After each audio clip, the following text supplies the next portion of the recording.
ये जैन धर्म का मंदिर है। मंदिर बने हैं। बाद में अलाउद्दीन खिलजी के जब लड़का बादशाह खिलजी और सेनापति इसका मस्जिद बना है, डोम लगा दिए, कमाने लगा दिए, लोग दिया मॉस्क का। ये चीजें लोगों को भड़काती है आज की तारीख में।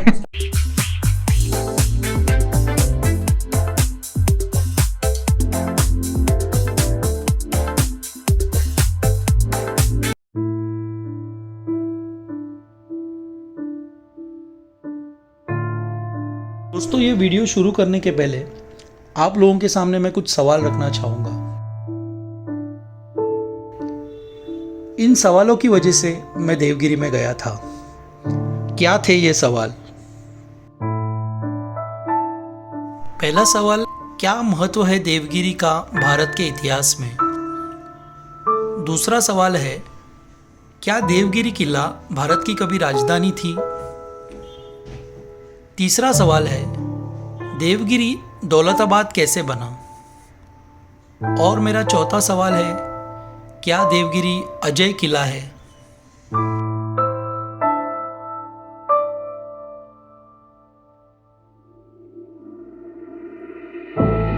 1187 में यादव वंश द्वारा निर्मित इसके मूल नाम देवगिरी को दौलताबाद में बदल दिया गया था जब मोहम्मद तुगलक ने 1327 में दिल्ली से अपनी राजधानी को यहाँ स्थानांतरित किया था। इस गैर विचारणीय कदम और इससे हुई भयानक मौतें ने उन्हें इस उपाधि से नवाजा, पागल सुल्तान।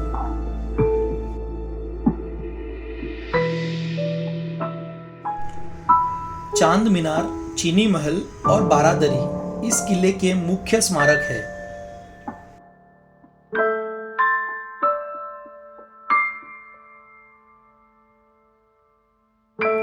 यादव काल से इस किले की इतिहास में नोंद मिलती है। 1187 में नासिक के पास सेऊन देश के राजा पांचवें भिल्लम यादव ने इस किले की स्थापना की और इस किले को अपने सत्ता का केंद्र बनाया।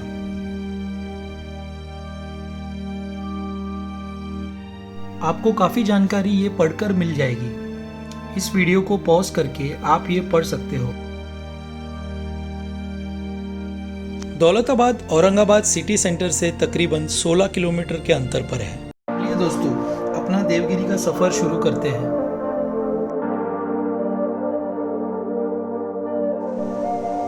दौलताबाद भारत का सबसे शक्तिशाली किला माना जाता है।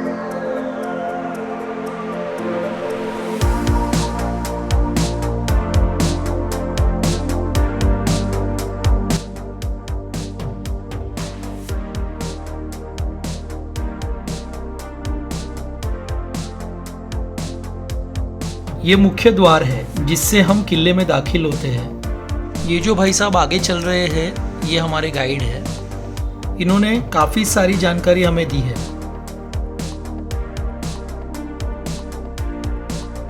1187 AD में किंग विलियम यादव, इस हिंदू राजा ने 900 साल पहले ये फोर्ट को बिल्ड किया था। ये किला भारत का अजय किला माना जाता है।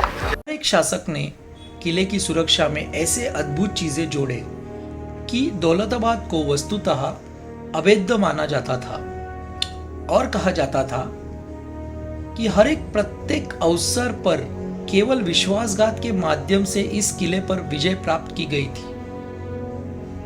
इस किले का मूल नाम देवगिरी है।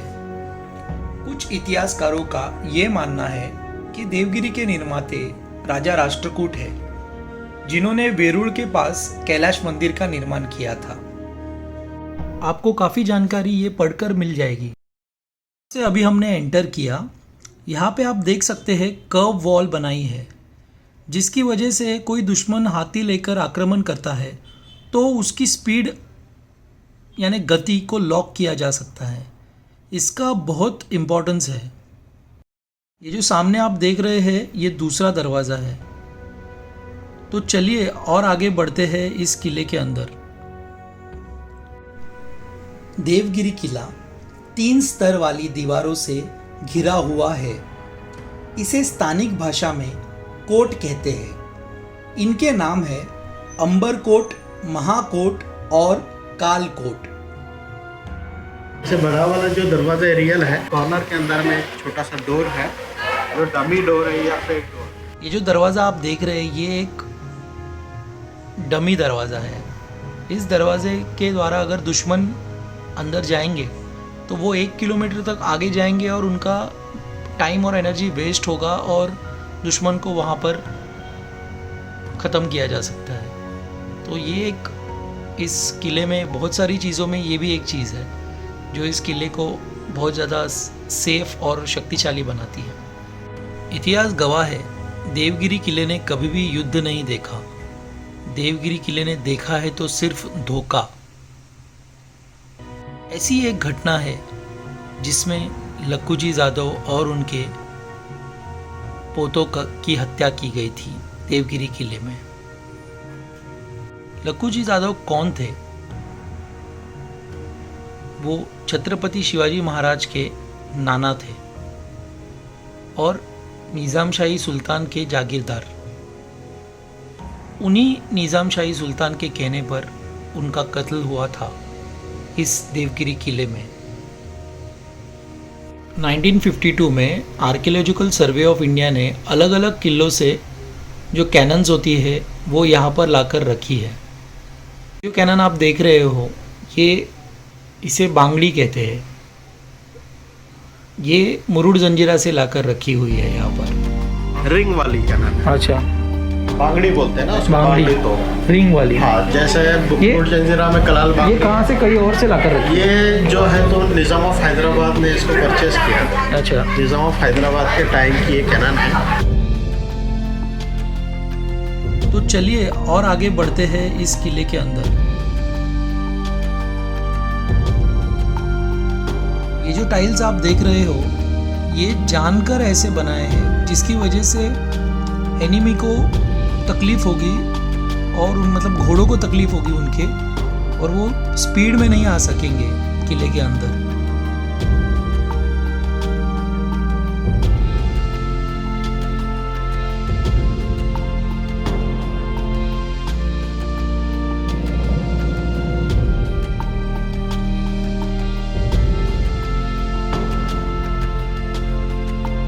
यहाँ पर आप पुराने मंदिर के अवशेष देख सकते हैं।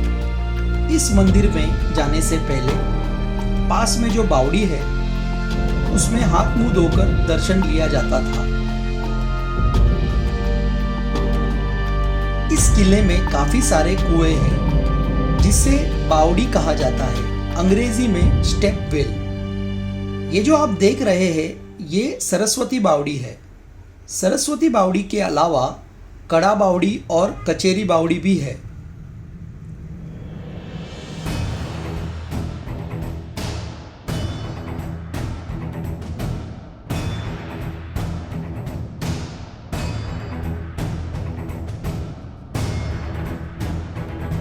ये सारा कंस्ट्रक्शन बाद में रिनोवेट किया होगा ना? रिनोवेट किया, रिस्टोर किया आर्कियोलॉजिकल सर्वे ऑफ इंडिया ने। जो ब्लैक स्टोन दिख रहा है ये ओरिजिनल ओरिजिनल है और ग्रे कलर का ये नया वाला स्टोन बनाया है। ये जो ग्रे नीचे है वो ये मॉस्क लग रही है। अच्छा, हाँ, तो ये उनके फॉलोवर जो भी सूफी होते हैं उनके फॉलोवर होते हैं, आस पास में दफनाया गया है।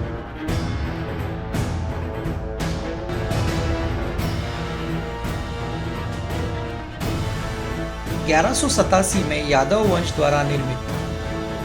इसके मूल नाम देवगिरी को दौलताबाद में बदल दिया गया था जब मोहम्मद तुगलक ने 1327 में दिल्ली से अपनी राजधानी को यहाँ स्थानांतरित किया था।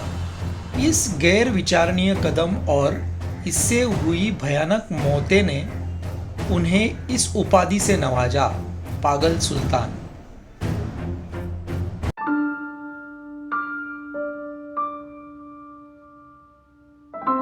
हाथी हौड़।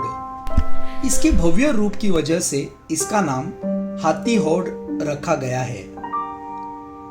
इस हौड़ की लंबाई 48 मीटर और चौड़ाई 47 मीटर और इसकी गहराई 7 मीटर है। सीढ़ियों के जरिए इस हौड़ में उतरा जा सकता है। इस हाथी हौड़ में एक्वाडक्ट या साइफन एक्वाडक्ट सिस्टम का इस्तेमाल किया है।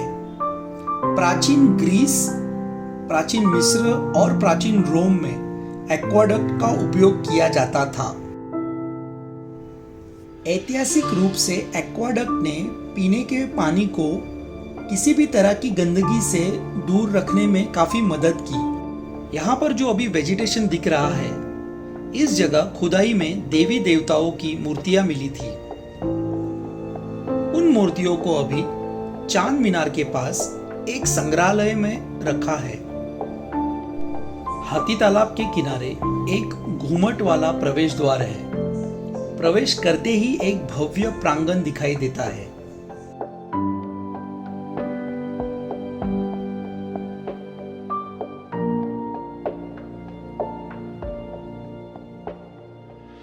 और ये जैन धर्म का मंदिर है। मंदिर बने हैं।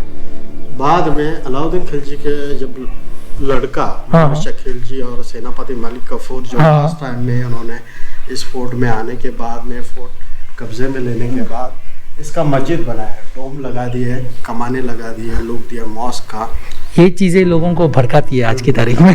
सामने कई खंभों वाला मंदिर स्पष्ट रूप से दिखाई देता है।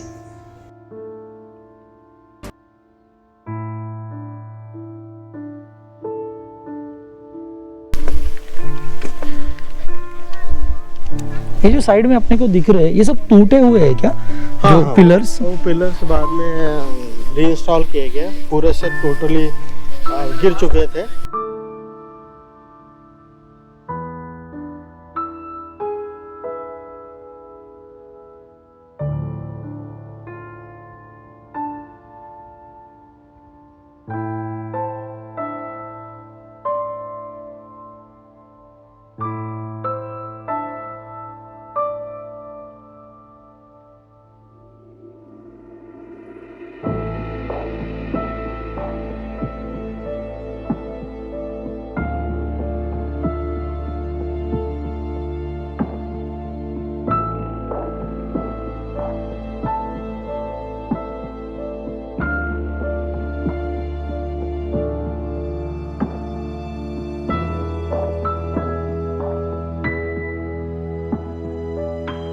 मंदिर में बैठी दिखाई देती है भारत माता की सुंदर खड़ी मूर्ति।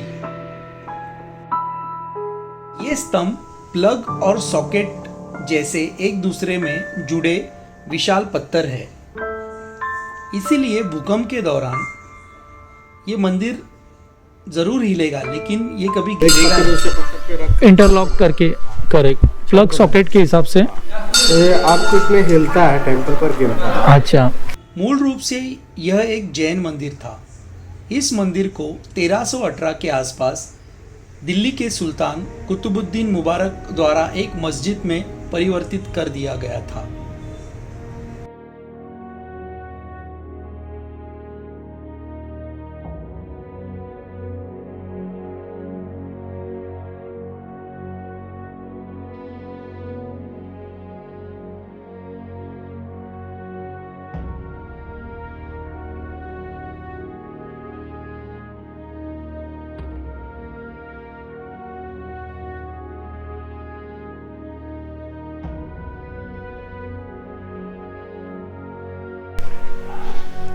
ये देवगिरी फोर्ट बहुत, मतलब मेरे किसी फ्रेंड ने बताया था कि देवगिरी औरंगाबाद अगर जा रहे हो और देवगिरी नहीं जा रहे हो तो कोई मतलब नहीं है।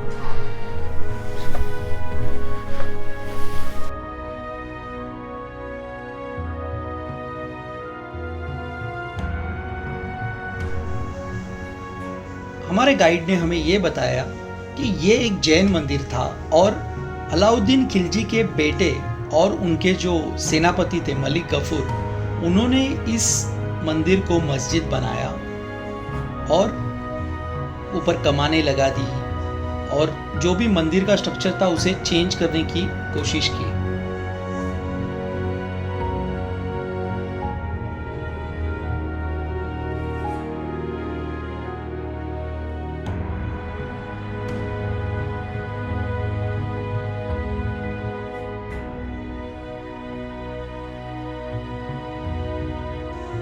जैसे ही हम भारत माता मंदिर के दाहिने दरवाजे से बाहर निकलते हैं, हम चांद मीनार के बहुत करीब आ जाते हैं।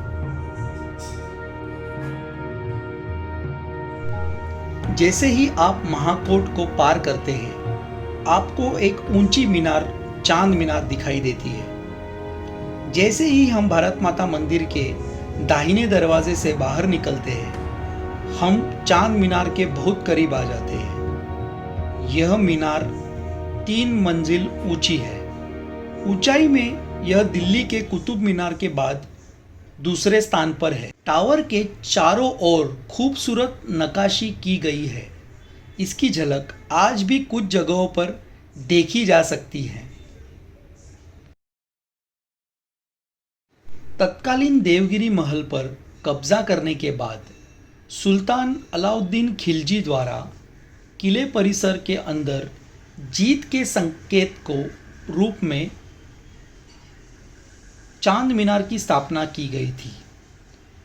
यह दिल्ली में कुतुब मीनार के समान है, जिसकी ऊंचाई 64 मीटर और इसमें बालकनियां और कक्षों के साथ एक सिलिंड्रिकल स्ट्रक्चर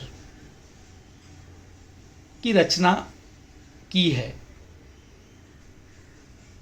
यह 3 मंजिला मीनार है। इस मीनार में सीढ़ियां है जो आपको इसके ऊपरी हिस्से पर ले जाती है, जिनकी संख्या लगभग 230 है। फिलहाल ऊपर जाने की अनुमति नहीं है। पर्यटकों द्वारा की गई आत्महत्याओं के कारण यह अनुमति नहीं दी जाती है।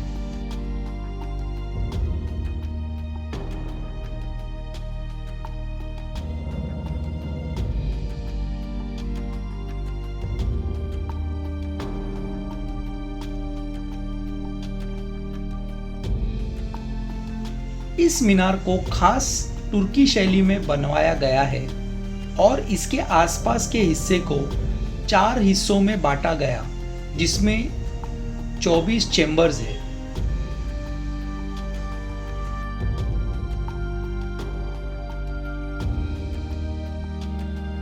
पाए में हाँ इधर खुदाई में मूर्तियां मिली, हिंदू देव देवता अच्छा। जैन के का। अच्छा, तो ये वापसी में टाइम के हिसाब से देखना है। ये म्यूजियम है। म्यूजियम है, स्टोन म्यूजियम बोलेंगे ओके। उसको, स्टैचू म्यूजियम, स्कल्पचर म्यूजियम। ये साइड में तोपें रखी है, अच्छा कुल 50 तोपें हैं। अच्छा, वो भी साइज वाइज इसको रखा है।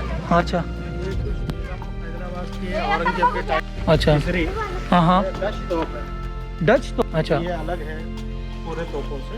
वो कहाँ पे डच तो एग्जैक्टली? ये तीसरे नंबर वाली जो दिखती है ना, ये इस तरफ, हाँ ये अलग से रखी है। डच तोप है। ये क्या चीज़ था? ये देखिए इधर में मॉस्क है। मॉस्क में जाने से पहले हाथ हाथ धोने के लिए जो है तो वाटर टैंक होता है। करेक्ट। अच्छा, ये सब नेचुरल गार्डन है। हाँ, ये अभी ओके।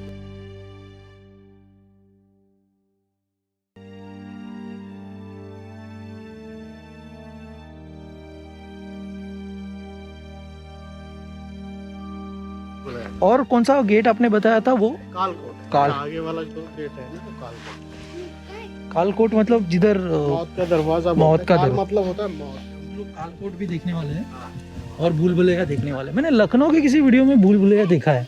हाँ, तो वो भूल-भुलैया अलग है, ये भूल-भुलैया अलग है। ये जो मार काटने वाला भूल-भुलैया, मतलब जो दुश्मन आएगा उसको रोकने के लिए भूल-भुलैया होता है। अच्छा, वो ऐसा भूल भुलैया है लखनऊ हाँ। कि उधर से सीधा दिल्ली निकलने का रास्ता है। अगर शत्रु अंबरकोट और महाकोट, ये 2 पहले विशाल किलेबंदी की लाइनों में घुसने में कामयाब हो जाता है, तो आगे उसे मिलता है तीसरी लाइन, जिसे कहते हैं कालकोट। इस कालकोट की सुरक्षा और भी ज़्यादा कठिन थी। ये जो आप सामने देख रहे हैं, ये उसी कालकोट का मुख्य दरवाज़ा है।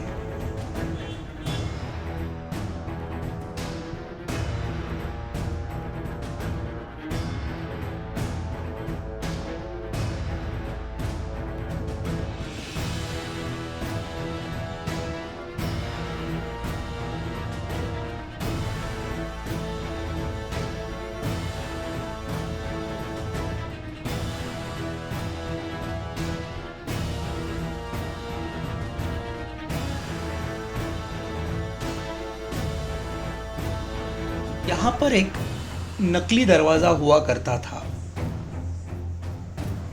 ये दरवाज़ा शत्रु को गुमराह करने के लिए था। अगले भाग में आप देखेंगे भूल भुलैया, अंधेरे मार्ग और पहाड़ों में खोदी गई खाइयाँ जिसमें पानी और मगरमच्छ हुआ करती थी। उसके अलावा मेंढा तोफ, चीनी महल और बारादरी भी आप देखेंगे। अगर आपको ये वीडियो अच्छा लगा तो चैनल को सब्सक्राइब कीजिए और वीडियो को लाइक कीजिए और आपके दोस्तों के साथ शेयर भी कीजिए इस वीडियो को। देवगिरी के इस सफ़र में हमारे साथ शामिल होने के लिए धन्यवाद।